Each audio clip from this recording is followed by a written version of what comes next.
Hello and welcome back to the channel and my telling of my D&D campaign, Spelljammers. We just had the second scenario. Previously, there was a big old festival at the city. Everything went crazy. People went mad. They went like completely berserk and had monstrous growths and all that kind of shit. We found the culprit responsible. We beat him up, and it is now 2 weeks since the festivities. Everyone was sitting at my bakery slash ballroom slash tavern thing, and I'm sitting there working the counter. My barmaid Maggie has been MIA for a week, which is like, come on, what do I fucking pay you for? You don't have enough days off for this, okay? So we're just talking, chilling, relaxing, all cool. When in comes a messenger, comes up to me, say, hey, got a note for you. Here you go. Bye. And lo and behold, wouldn't you know, it's from Maggie herself. She says there's trouble afoot. There's a cult going down, and she needs our help. And she's in an abandoned building outside of, in the dock district. So I'm like, holy crap, guys, we need to help her right now. She is my best barmaid, and without her, I can barely run the shop. We have to get her over here now. And it was like, well, what are you going to pay us? What do you mean we can pay us? We're adventurers. Like, can't you just do it for the good of the humanity? And they were like, no, because of course not. So I'm like, what the fuck do you want? You just made $200 on that tournament the other day. Well, that strength competition during the festival. And I'm like, how about some more free roams? I was like, whatever, fine. Okay, let's just get this. Let's actually get into the story. Because somebody's got to follow the plot hooks. Because Lord knows these fuckers ain't. Anyway, so we all go there. And we meet up with Maggie the barmaid. And she tells us what's going on. She said there's a cult going in town. They need these 3 powerful artifacts so they can summon some evil dude, Malcador the Sigillite, or some shit like that. And she says the 3 magic items are a mug of unending liquid, a scarf of something or another, and ashes of ne'er undying. All 3 of which just coincidentally happen to be in town. She knows the locations of 2. The mug and the scarf. She does not know the location of the 3rd, although she is going to look for it, and she should know by the time we get done with these 2.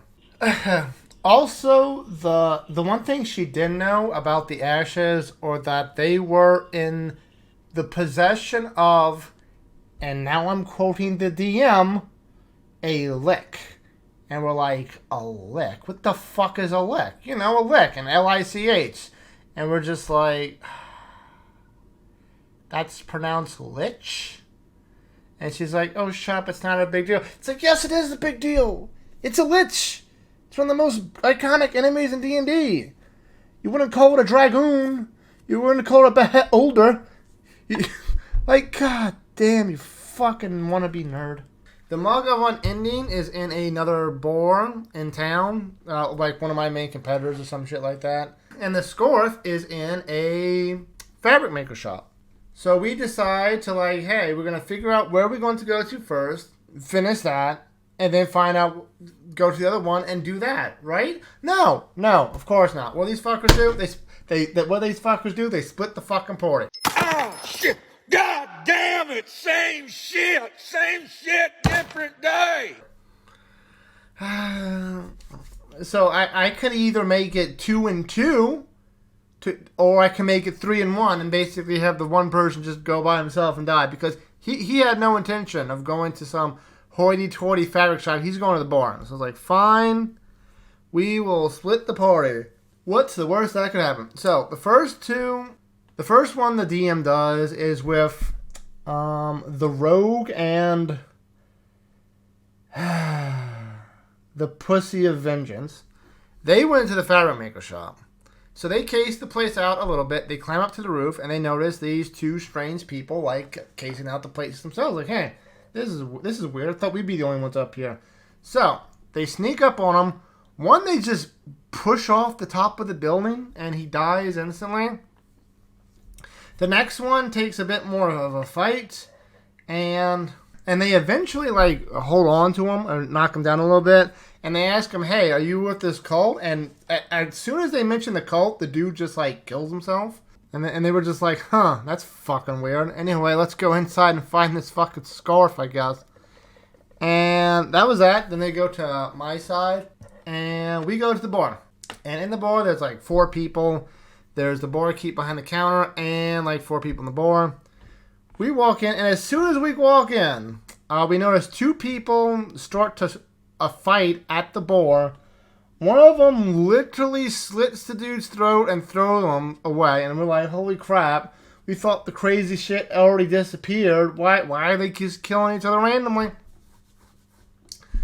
And then we figure out that, oh, this whole place is being possessed by ghosts, which are possessing the bodies, and then they just try to fight each other for some reason.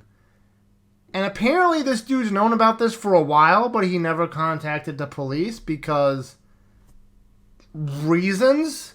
So we get into the fight. During the fight, we both get possessed, at least once. But we do manage to break through the curses, the possessions. We beat down the ghost, and we talk to the barkeep. It's like, oh my goodness, thank you so much.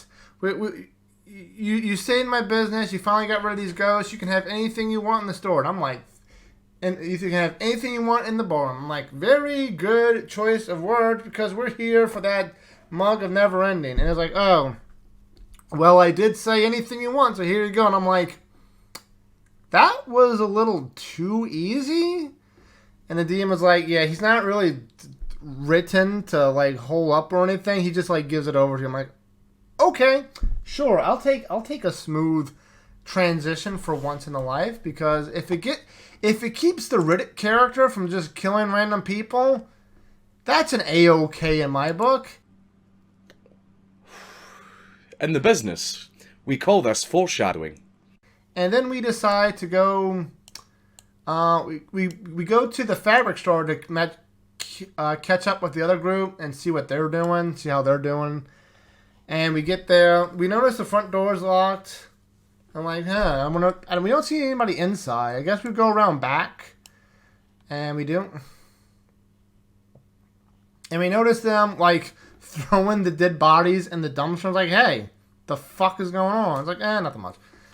So they go in. They basically ransack the place. They look through all the loot boxes they can. They don't really find the scarf or anything. So we just stay in there and wait for the owner to show up the next morning. And we do. I actually get a long rest, because as a Warforged, my long rest is only like 4 hours. So I'm like, haha, get wrecked, noobs. Okay, then the guy comes in the next day. We like rough him up as soon as he walks in the door. It's like, oh, please. Don't hurt me. I'll give you everything you want. It's like, we want that scarf. It's like, no, you can't. It's my family heirloom. It's been my family for generations. Like anything but that. And while they were ransacking it, they found some letters of some risque affairs. And like, hey, give us this thing, or we're gonna let everybody know about this stupid risque affair, and it's gonna ruin you. It's like, oh my god, fine. Like, good, thank you. And we all leave. Except the Riddick character. He goes back in and just kills the dude. Just because. I don't really know why, other than he's a murder hobo. But he does kill him. And I think he gets like 2 silver from looting the body or some shit. And it's like, that was totally worth it, dude. And then we go back out, and then we head to the ballroom, because we were not told to meet the waiter. We were not told to meet Maggie just yet. She said she would contact us next time we saw her. She needed us, and we're like, okay, let's go back to the bar a little bit. And we go back to the bar, and then the messenger comes and is like, hey, perfect timing. I was just looking for you. Like, what? That was quick. I was like, yeah, here you go. And we get another message, and the message says, hey, you need to come to this abandoned factory outside of town and hurry. And it's like, that's suspicious. And like, let's go. We got the artifacts. Let's go right now. Then one of the characters is like, hey, This kind of seems suspicious. Like, they say they need these 3 artifacts to summon. They say they need these 3 artifacts to summon Mufasa, and it's like, hey, okay. And now they want us to go to this abandoned building outside town. Maybe this is a trap to get us to do the dirty work and then kill us. It's like, we did incite her when she gave the quest, and she seemed legit. It's like, that's good point. But it could still be suspicious, so maybe we should leave one of the things here and whatnot, or destroy one or what have you. But as we do that, the police come marching in and say, hey, we got reports of a dead body, and y'all were the last people seen in that place. So we're going to need to ask you a few questions, and we all get brought down to the precinct, which is like 2 feet away, because when I made my location, I wanted to be close to the police station, because if something goes wrong, I can go, hey, police station's right there. I give them a good discount. We're good. I can get good service from these people. Anyway, we go there. We answer their questions. They believe us for some reason, and we are allowed to leave. And that's where that session ended. Until next time, take care, fuckers. Bye.